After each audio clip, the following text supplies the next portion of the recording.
The biggest problem is the disunity of Africa. They've divided it. They've imposed, borders on it, because they know that once divided, it will never be in a position to challenge them.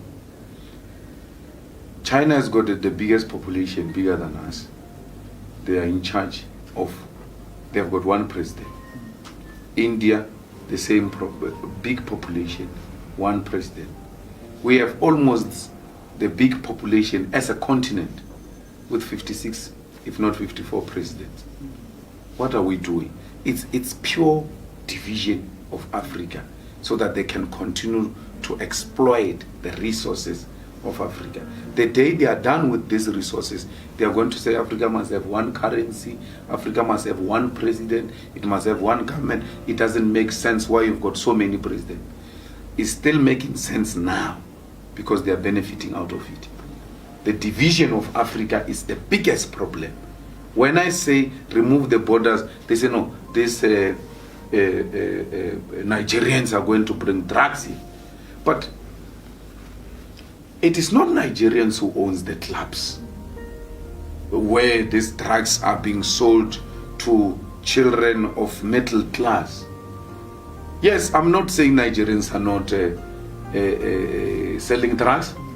Neither am I saying they do, but they are white people who are selling drugs, who have a free passage into the country with drugs. You don't care about them. We must care about blacks because we suffer from self-hate. We need this continent.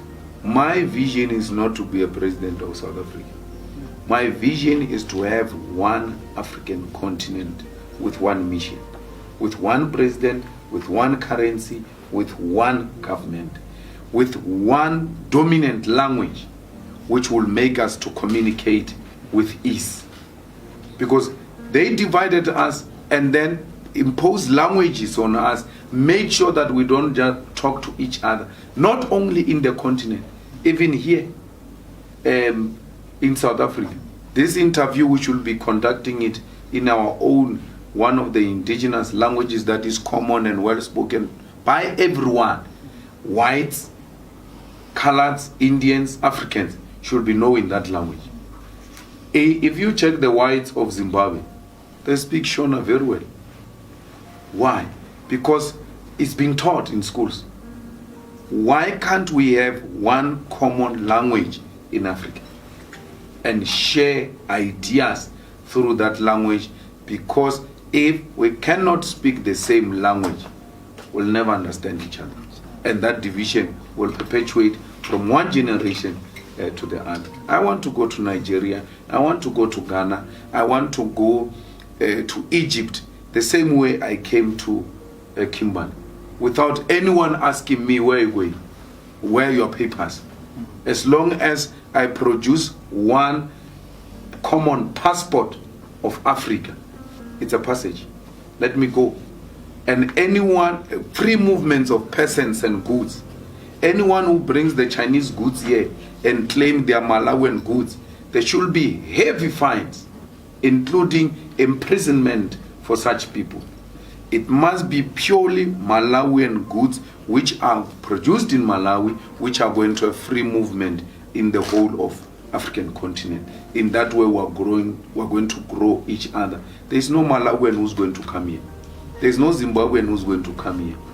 They will stay in their countries because there are opportunities there for their countries who are trading with each other without any restrictions. The Europeans, through the European Union, they are doing it. But they can't allow us to do it. I'm more insulted by Africans than anyone else when I say, let's have a borderless continent. Let's have free movement of persons and goods. South Africans have been made to believe that there is nothing outside South Africa. And we've got a lot of things to offer to the continent. But the way we are so restricted, we don't think that there is a world outside South Africa. And we even think there is Africa, then there is South Africa. So that's where our problem is. Once they open the borders, we're going to realize that no, man, there's actually huge market out there. There are a lot of things we're doing here in this country which are not being done in many African countries. We can go and introduce them there and get ourselves huge opportunities. But we're believed to believe that there's nothing out there. All the good things are in South Africa. That's why these people are coming to South Africa. It's not true. They're coming to South Africa partly because there's violence where they come from. They're coming to South Africa partly because their economy have collapsed. We need to revive those economies. No, thanks. Thank We will go to